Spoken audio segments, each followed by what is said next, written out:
Today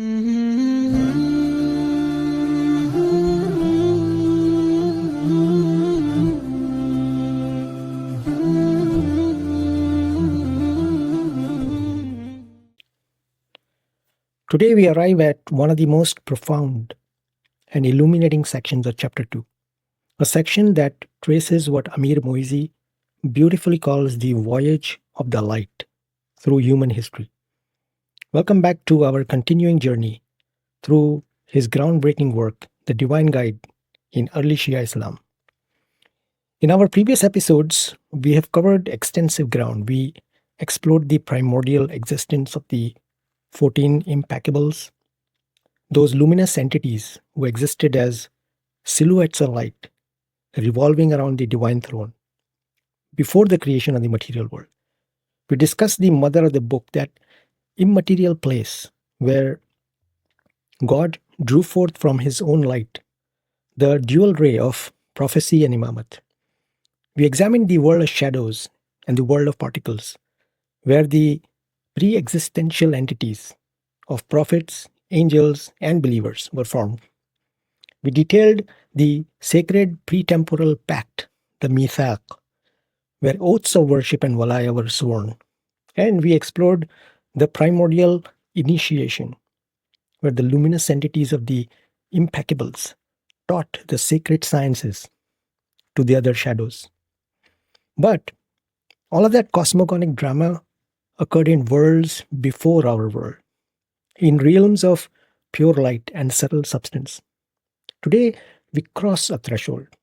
We follow that primordial light as it enters the domain of material creation, as it begins its remarkable journey through the generations of humanity, from Adam down through the ages, through prophets and their heirs, through sacred wombs and purified loins, until it reaches its ultimate vessels, the historical Muhammad, the historical Ali, and through them, the 12 Imams.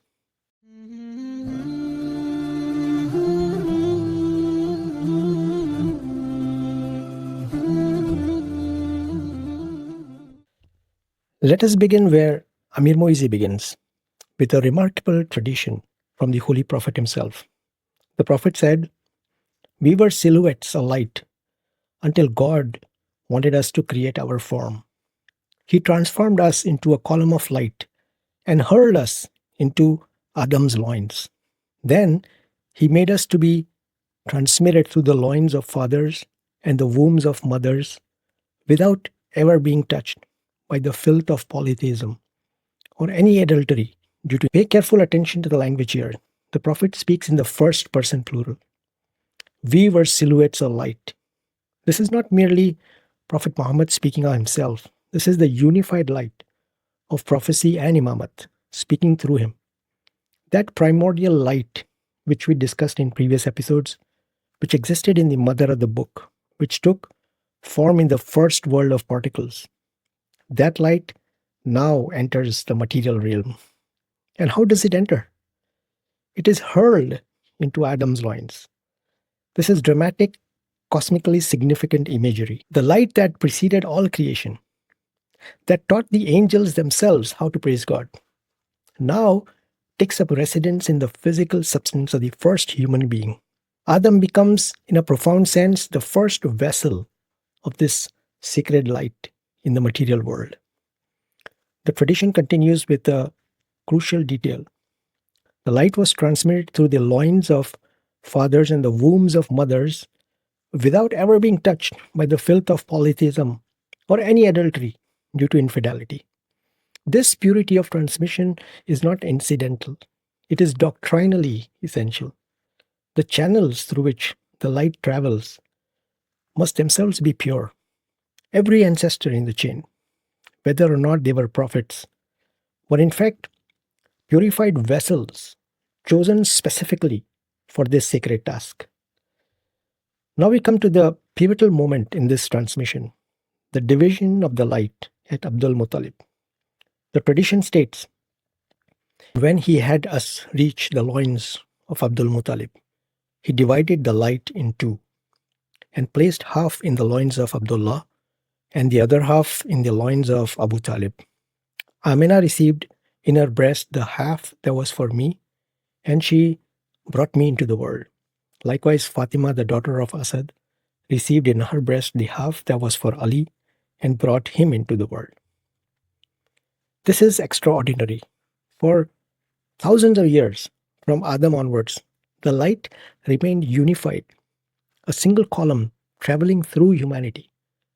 But at Abdul Muttalib, the grandfather of both the Prophet and Imam Ali, the light divides. One half goes to Abdullah, the father of Muhammad, and the other half to Abu Talib, the father of Ali. Think about what this means theologically. The Prophet and Ali are not merely related by blood. They share the same primordial light, divided only one generation before their births. They are, in the deepest sense, two manifestations of one light. The tradition then describes how this light continues. Then God had the column of light come to me, and I begot Fatima. Likewise, he had it go to Ali, and he begot Al-Hasan and Al-Hussein. Thus, this light will be transmitted from Imam to Imam until the day of resurrection. The light reunites, in a sense, through Fatima, she who is called the confluence of the two lights, Majma al-Nurain. Through her marriage to Ali and through Hassan and Hussein, the light continues its journey through the 11 remaining Imams and will continue until the day of resurrection through the hidden 12th Imam, the Mahdi.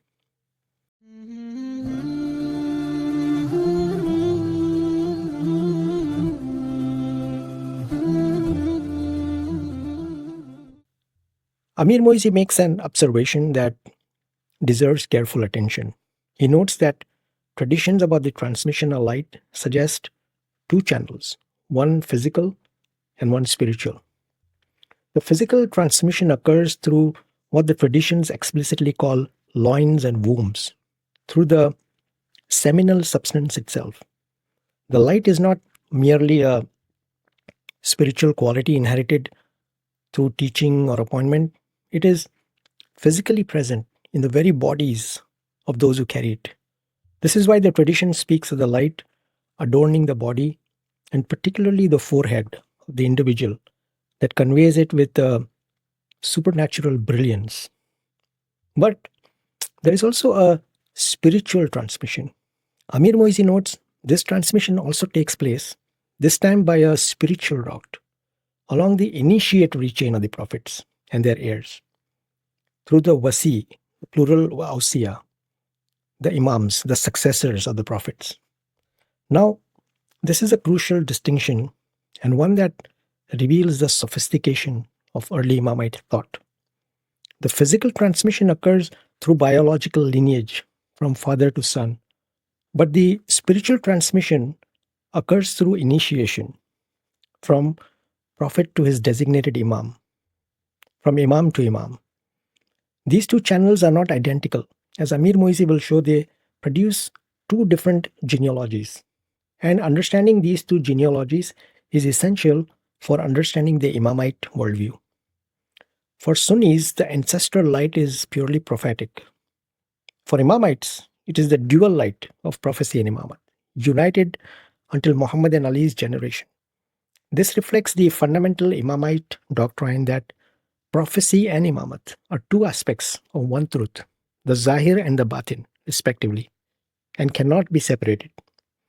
Another tradition reported by Amir-Moezzi emphasizes this unity. The Prophet says, Ali and I were created from the same light. When Adam reached paradise, we were in him. When Noah boarded the ark, we were in him. When Abraham was thrown into the fire, we were in him. God never ceased transmitting us from pure loins to pure wombs to the moment we arrived at Abdul Muttalib. There, he divided our light in two. Notice the language. We were in him. Muhammad and Ali together, inseparable. Present in Adam, present in Noah, present in Abraham. Every pivotal moment of sacred history involved the presence of this dual light.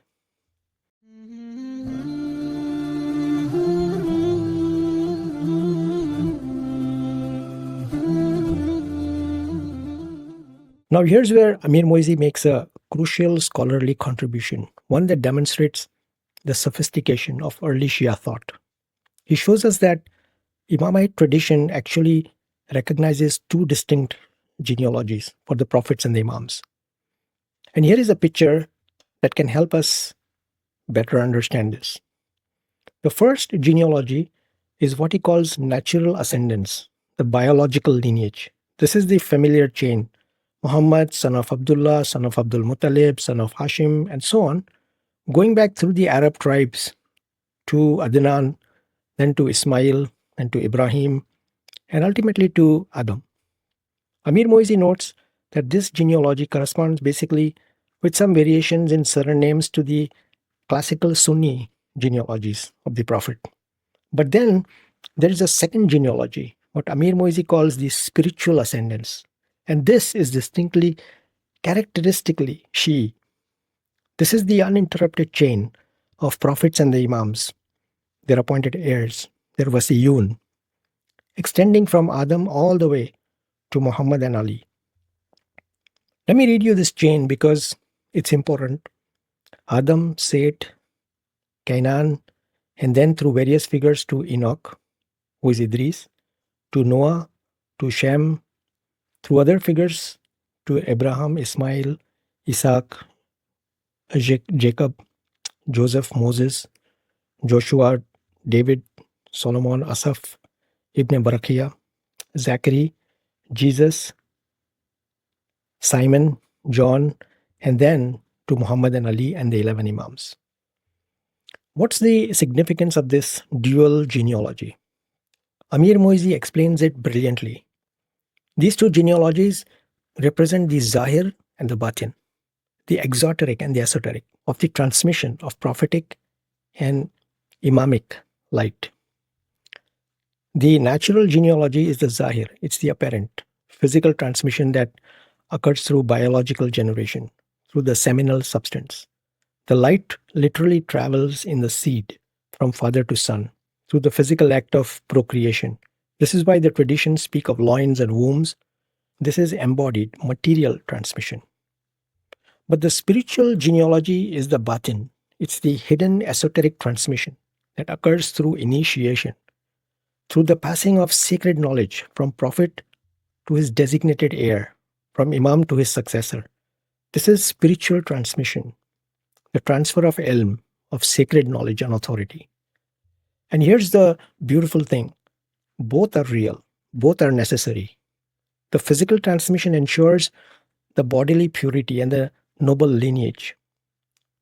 The spiritual transmission ensures the continuity of divine guidance and esoteric knowledge. Together, they form a complete picture of Wasiyya, of sacred inheritance.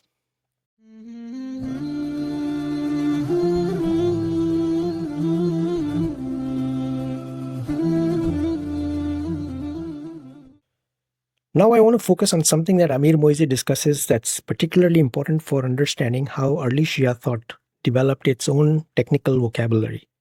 He points out that the texts use several specific terms to describe the transmission of light. The first term is naql, which means transport or transferal. This is straightforward. The light is moved, transported from one vessel to another. The second term is taqallub, which Amir-Moezzi explains could mean return, alluding to the return journey that the light makes back to Muhammad and Ali, its first source. Or it could be derived from qalab, meaning the carnal envelope that the light inhabits. But the most interesting term, and the one that Amir-Moezzi really wants us to pay attention to, is Tanaasukh.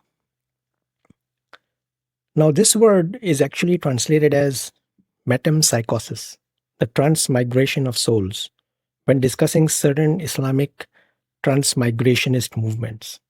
You know the idea that souls move from body to body across different lives.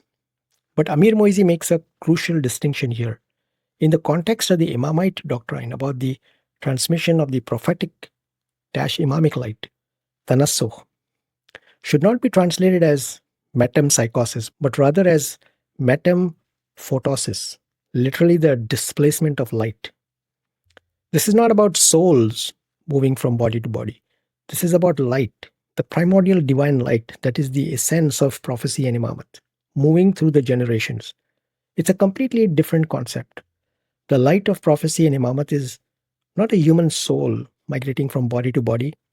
It is a divine light drawn from God's own light that travels through chosen vessels across generations. The vessels change, but the light remains constant. The early Imamite belief in the transmission of light is not identical to and should not be confused with later transmigrationist beliefs about souls. The light is unique, divine, and prophetic/imamic in nature. It is not the soul of an ordinary human being passing from life to life.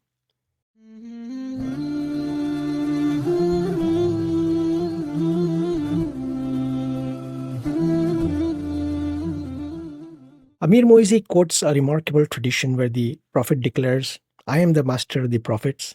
My heir, Ali, is the master of the Wasiyyun and his Wasiyya, the masters of the other Wasiyya. The ulama, scholars, are the heirs of the prophets. The ulama of my community are like the prophets of the people of Israel. This hadith establishes a clear hierarchy and parallel structure. Just as Muhammad is the seal and master of the prophets, Ali is the master of the Wasiyun, the successors of the prophets, those who inherit from prophets. And just as Muhammad's prophethood encompasses and completes all previous prophethood, Ali's Wasiyya encompasses and completes all previous Wasiyya. The tradition also introduces a crucial term, alim, plural ulama, translated as scholars. But in early Imamite terminology, this doesn't mean scholars in general. Alim refers specifically to the Imam as a spiritual initiator, and by extension, those initiated by the Imam into esoteric knowledge. This redefines the concept of religious knowledge. The true alim is not merely someone learned in jurisprudence or hadith sciences. The true alim is the Imam himself, the bearer of the light, the inheritor of prophetic knowledge. When the Prophet says the ulama of my community are like the prophets of the people of Israel, he is not in the Imamite readings speaking of scholars in general. He is speaking of the Imams, and they are truly initiated followers, those who carry the initiatory knowledge, who fulfill for Muhammad's community the role that the prophets fulfilled for the Israelites. This brings us to a profound implication. The faithful of the Imams have the same spiritual rank as the prophets of Israel. They are equals. Remember, the spirits and hearts of the faithful were created from the same clay as the bodies of the Imams themselves. There is a consubstantiality, a shared substance between the believer's heart and the Imam's body. The Imams are constantly compared to the prophets of Israel, but the Imams are superior because it was through the Imam's light that those prophets acquired their sacred status in the first place. Why do the faithful share this prophetic rank? Because they all share the same primordial light. In the first world of particles, the shadows of prophets and faithful were created together. They took the fourfold oath together and were initiated together by the impeccables. This is a radically egalitarian spiritual vision. The ordinary believer who truly recognizes the Imams and is initiated into their knowledge has the same spiritual station as the great prophets. But this equality is only for those who truly embrace Walaya and enter the batin of religion, not those remaining at the mere exoteric submission. The source of authentic knowledge is not merely textual expertise. It is a connection to the light which flows through the Imams and from them to their initiated followers. This has profound implications for how we understand religious authority in Shi'ism.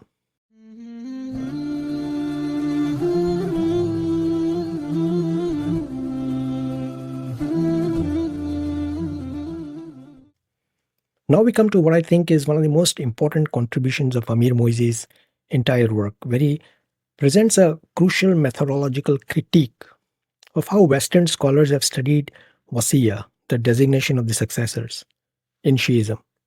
He argues that prominent scholars like Hodgson, Watt, and Sharon have committed a serious reductionist error by treating Wasiyya purely as a political doctrine about succession and power, or by reducing it to ethnic conflicts between Arabs and Persians.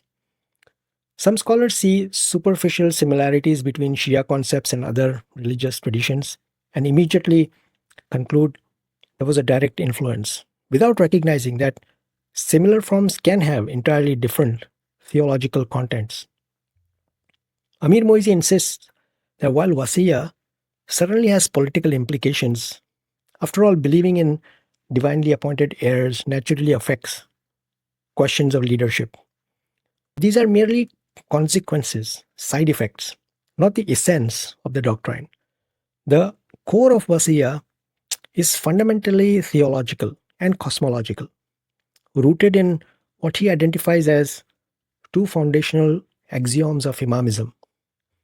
By stripping away the spiritual depth and the cosmological significance to focus only on sociology and politics, Western scholarship has fundamentally misunderstood the rich, multifaceted nature of Shia theological concepts.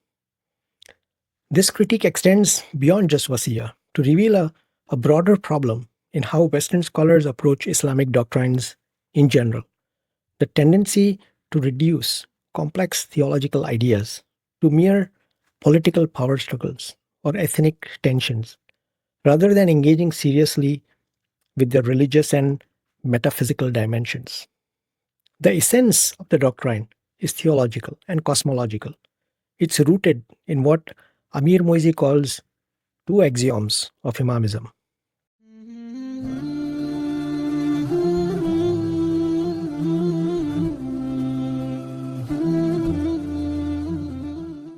Let's look at these two axioms carefully, because they're absolutely central to understanding not just Wasiyya, but Imamite doctrine as a whole. The first axiom is this: the earth can never be without a living proof of God, or else it would be annihilated. This is not a metaphor, this is not hyperbole, this is a fundamental ontological claim about the nature of reality. The Imams have stated clearly and repeatedly, if there were no Hujjatullah, no proof of God present on earth, even for a single moment, the earth would be destroyed, would cease to exist. Why?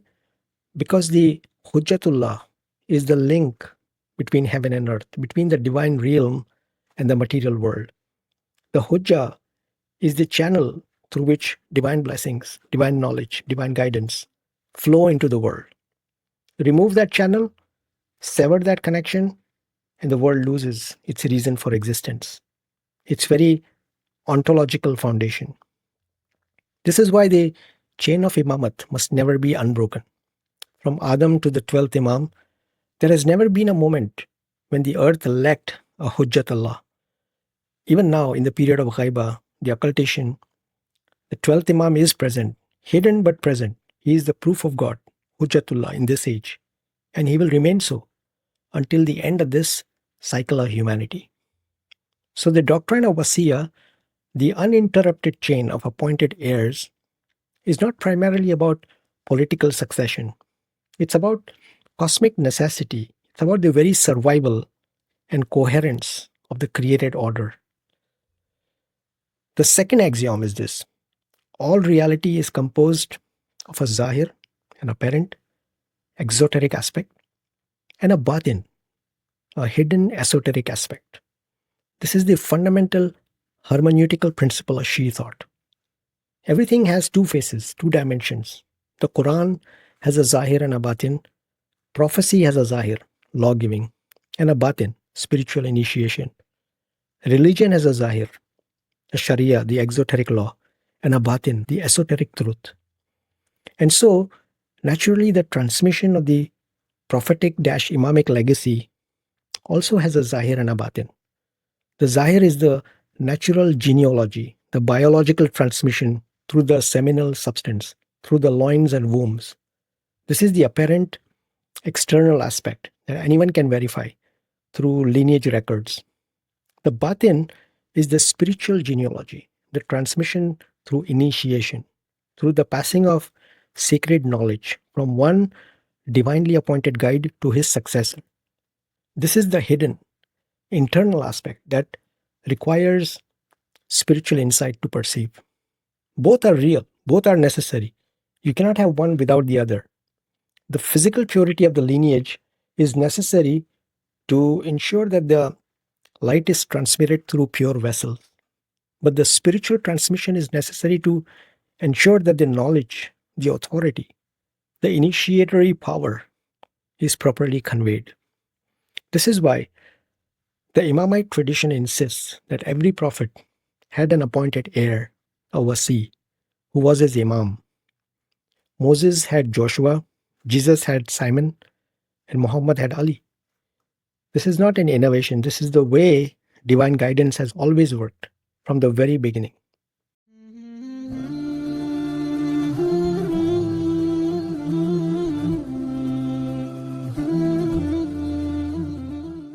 Let me bring this all together now as we move towards our conclusion. What we've been exploring is a unified vision of how divine guidance works in the world.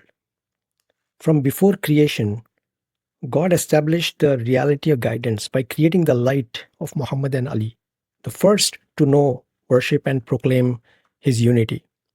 As creation unfolded, this light transformed, becoming silhouettes in the first world of particles, teaching sacred sciences to pure beings, and witnessing the primordial pact's fourfold oath.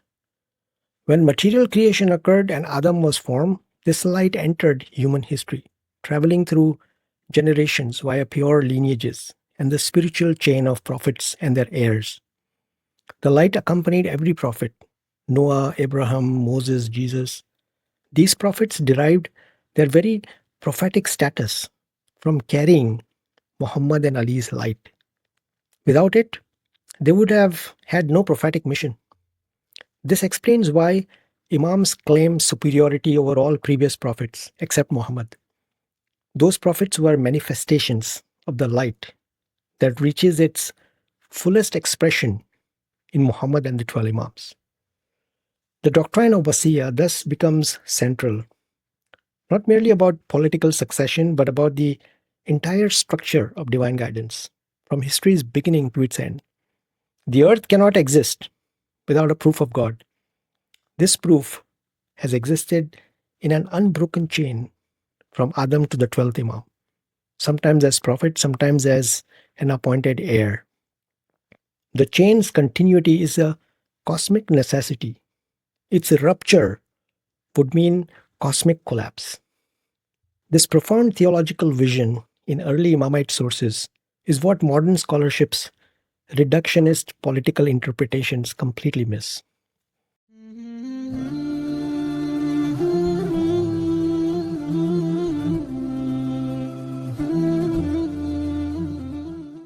Dear listeners, we have covered a lot of ground today. We have traced the journey of the prophetic Imamic light from the primordial worlds into material history. We have explored the dual genealogy, natural and spiritual, and understood how it represents the Zahir and the Batin of sacred transmission.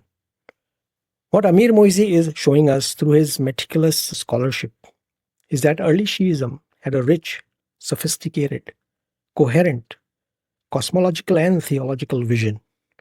This wasn't primitive mythology or political propaganda. This was revealed knowledge about the nature of reality, transmitted through the infallible Imams.